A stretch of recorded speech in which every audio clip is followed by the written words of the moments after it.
Hi guys, welcome!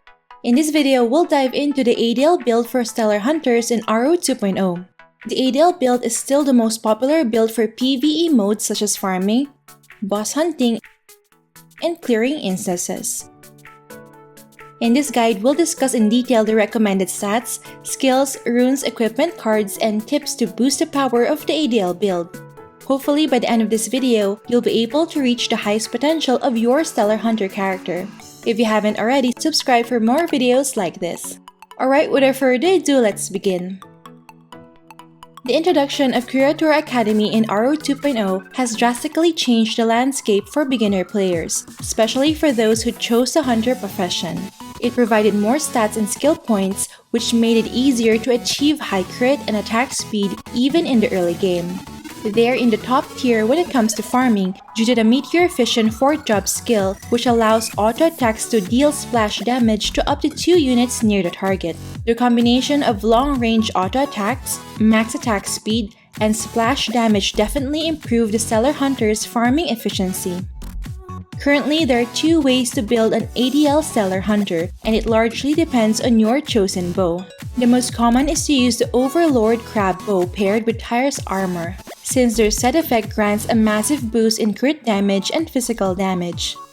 The other build, which uses the Bow of the Wind Chaser, provides a higher attack percentage but low crit damage, and thus it is essential to get a godly sharp 4 enchant to make up for the lack in crit damage. Between the two, the Bow of the Wind Chaser is the more versatile choice as it can be used for other builds. However, for this guide, we'll be focusing on using the Overlord Crab bow as the stats it grants are more suited for pure ADL Stellar Hunter. Up next, let's discuss the important stats for this build. For stat point allocation, prioritize putting points on Dex as it is a stat that primarily increases range physical attack, hence it will be the foundation for increasing your overall DPS. Second, allot sufficient points on Agi, which is just enough to reach the max attack speed of 480%. As a tip, equip first all your gears, runes, and self-buffs that affect Agi and attack speed, and then adjust your Agi until you reach 480% attack speed, even with penalty from Exceed Break. Aside from attack speed, Agi also increases Flee, which helps in survivability. And lastly, allot your remaining points on Luck for increased chance of landing a critical hit on a target, wherein every 3 luck increases crit rate by 1. The luck also affects Blitz Beat chance, which is essential in maintaining 3 to 4 stacks of the Trump Tamer passive, and thus grants higher damage. You'll need at least 120 total luck to get the max crit damage from Tyrus armor. Aside from increasing the aforementioned stats, you should also boost the following attributes. First is crit damage, which determines how much damage will be increased when your auto attacks deal critical hit.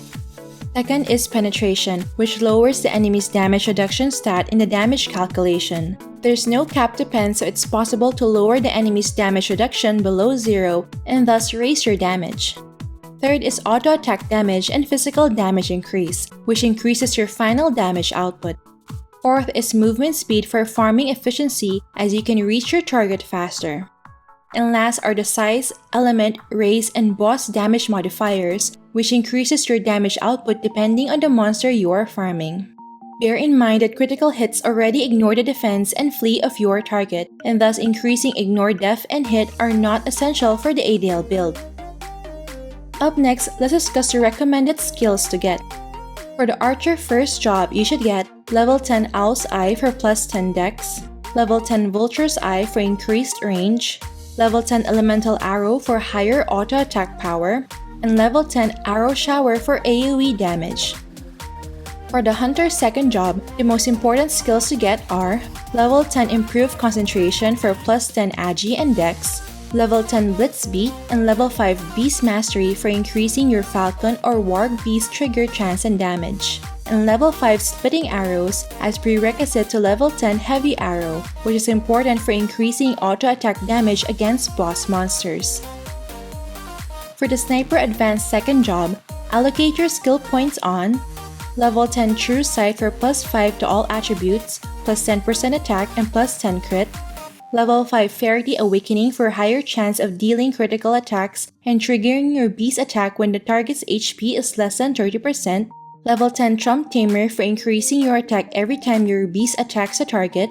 And level 10 Wind Walk for a 20% increase in movement speed and flee. As for the remaining 5 points, you may allot it on the Hunter skill Beast Mastery to max it to level 10. Once you've reached Job Breakthrough, you can allocate the extra skill points on the following skills. Level 20 Vulture's Eye for increasing your damage to up to 60% the farther you are from the target. Level 15 Trump Tamer for higher attack percentage and crit damage bonus every time your beast attacks a target. Level 20 Elemental Arrow for higher auto-attack power based on your dex stat. And level 15 Improved Concentration for more luck, crit, and crit damage. For the third job skills of Ranger, the only important skills for the ADL build are as follows. First, we have level 15 Exceed Break for a huge boost in dex, crit, and crit damage, but reduces agi and attack speed. As mentioned earlier, you need to have sufficient agi to still maintain 480% attack speed even with the penalty from Exceed Break. Next, get level 10 Fear Breeze for triggering extra damage when doing auto attacks. Level 3 Warg Rider for increased movement speed when mounted on your warg. And level 5 Nature's Protection for a slight increase in defensive capability as it grants skill damage reduction and even auto attack damage reduction with Acer runes. As for the remaining skill points, feel free to allot it on any skill of your choice. As a suggestion, you may go put some points on second job skills such as level 20 Improved Concentration for higher luck, crit, and crit damage, level 10 Fairy Awakening for more chances to trigger critical hit and blitz beat, level 10 Sharp Shooting for 30% lifesteal effect due to the Concentrated Blow advanced rune that can trigger sharp shooting when doing basic attacks, and level 12 Beast Mastery for higher beast damage. As for the last 20 points, you can only allot it on Force Focus, which increases your max HP by up to 10,000. Once you've changed into the Stellar Hunter 4th job, you can prioritize allocating your time quicksand on the following skills. First, get level 10 Meteor Fission, which allows your auto attacks to deal splash damage to up to 2 units near the target. The splash damage received by nearby units is equivalent to 60% of the damage received by the main target, which can be increased by up to 20% with the Comet Light Fission Star rune. Next, get level 4 Star Arrows as prerequisite to level 10 Unlimited Stars, which increases your range by 1 meter and penetration by 20%. Then we have level 5 Riding Shoot, which allows you to auto-attack while mounted on your warg. However, your attack speed will be reduced by 5% and you cannot trigger Blitz Beat and Trump Tamer. After that, get level 5 Stars Guardian for protection against abnormal status and elemental damage. Its enhancement skill reduces the cooldown to 20 seconds. Next, we have level 5 Twinkling Stars, which allows you to teleport backwards to up to 8 meters, which is useful in avoiding the attacks of boss monsters. Its enhancement skill boosts your flee and movement speed for 5 seconds after casting Twinkling Stars. And lastly, we have level 4 Meteor Pulse as prerequisite to the passive skill Fancy Stars, which has 50% chance of dealing damage passively to enemies when receiving physical attacks. It also reduces the enemy's hit, crit, and crit resistance with this enhancement skill. Now that we understand the related skills, let's discuss next the skill setup when fighting boss monsters and clearing instances. First, check if all essential buffs are in Prepare for Elite, such as True Sight, Wind Walk, Exceed Break, Meteor Fission, and Unlimited Stars. Then manually cast Prepare for Elite. After that, you can start auto battle with just auto attack on your auto skill slot. You won't need to manually cast Heavy Arrow if you're already using Overlord Crab Bow. For survivability, you can manually cast defensive skills such as Twinkling Stars and Stars Guardian. Make sure to observe your buffs carefully and manually recast them when needed.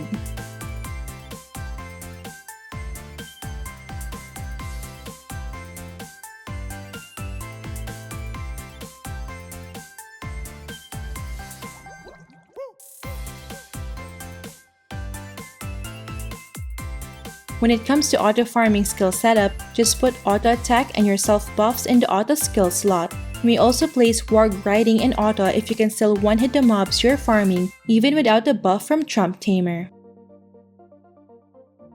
Up next, let's discuss the most important runes to get. For Acer Monument, these are the essential runes and nodes that can help increase your overall damage output.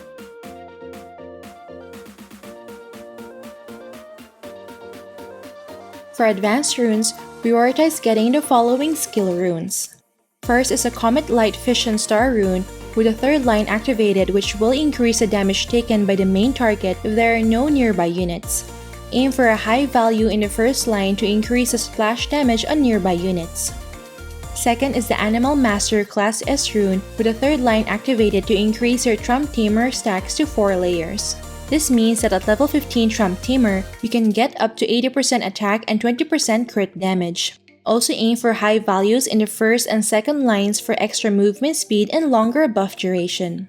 Third is the Assassin's Class S rune with high values on the first and second lines for increasing the damage dealt by Fear Breeze as it can now critically hit. The third line bleed effect is optional as it doesn't affect boss monsters. Fourth, we have the Precision Sniper Class B rune for extra crit and crit damage. Fifth, we have the Impact Electro-Optic Class A rune for increased Blitz Beat chance, which helps in maintaining your Trump Tamer stacks. And lastly, you may get Concentrated Blow Class A rune to trigger the lifesteal effect of sharp shooting when doing auto attacks. The lifesteal effect is really useful for sustain, especially when doing solo boss hunts.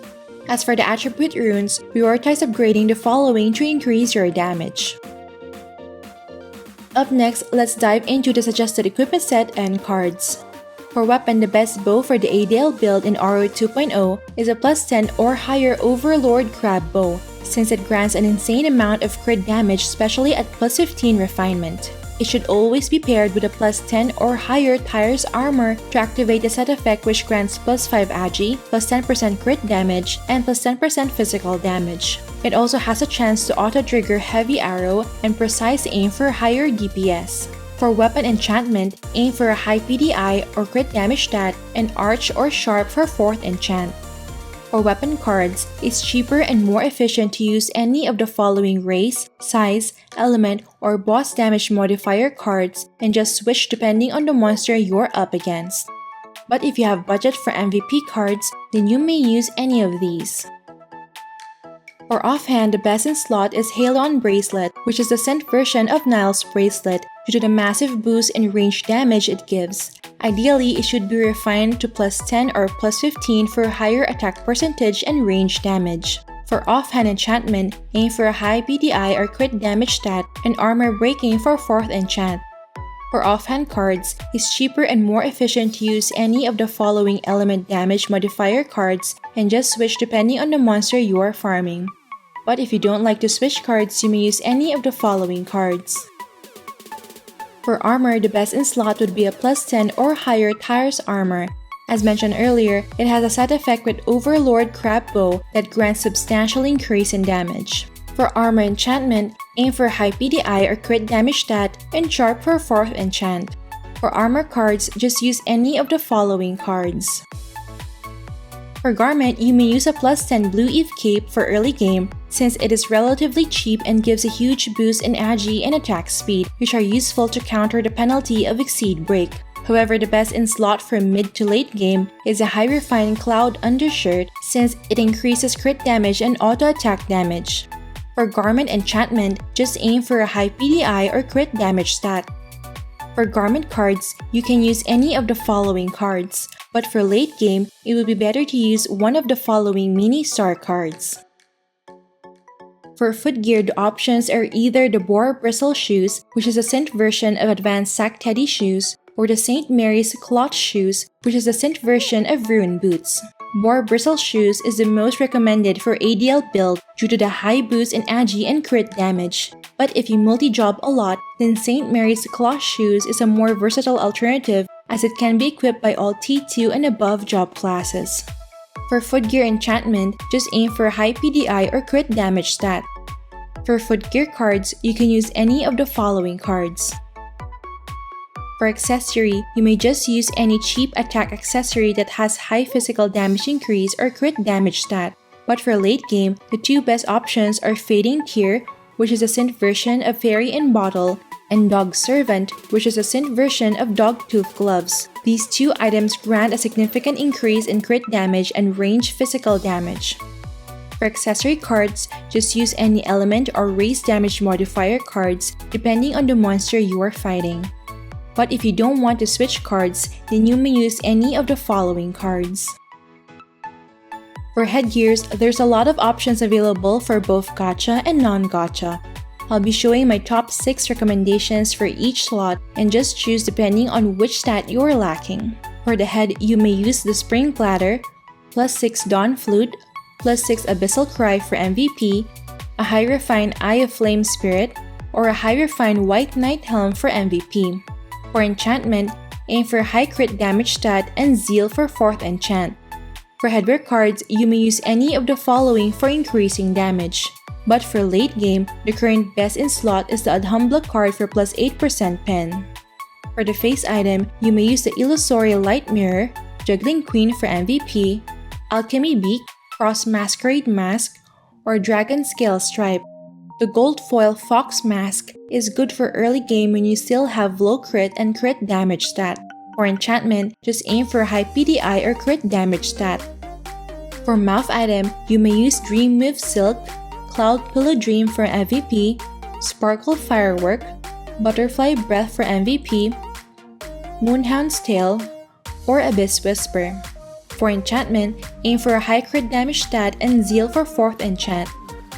For back item, you may use the Love Goddess, Winter Elf Hotel, One-Eyed Captain for farming, Dark Moonshine for MVP, Baby Owl, or a +10 Adventurer bag.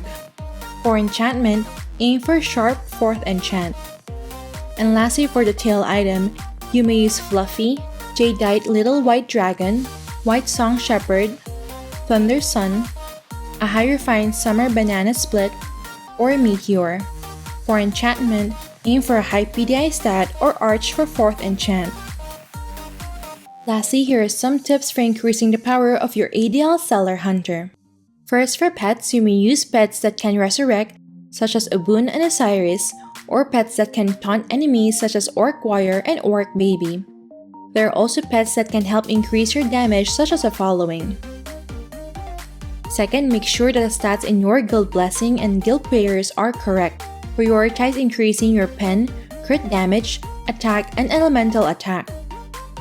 Third, for Oracle Mirror, you may extract the attack attributes of any of the following.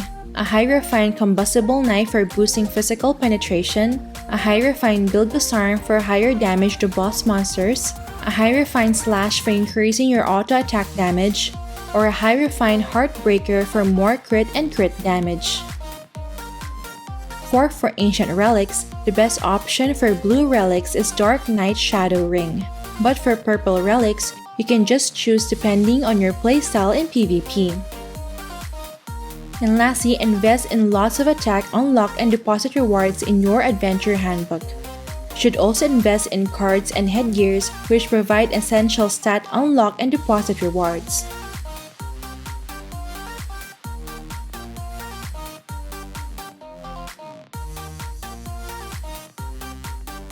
Unlocking the following multi-jobs will also provide additional attributes. Alright, so far we've discussed the stats, skills, runes, equipment cards, and tips to help improve the damage of your Stellar Hunter's auto attacks. I hope this video has helped you in your journey in the world of Ragnarok Eternal Love. Please leave a comment down below on what job class you guys would want to see next. If you've reached this part of the video, thank you so much, you guys are the best. Alright, that's it for this video guys. Don't forget to like if you enjoyed watching this guide. If you're new here, I would love you to consider subscribing by hitting the red subscribe button down below. I would love to have you back. Thank you for watching and see you in our next episode.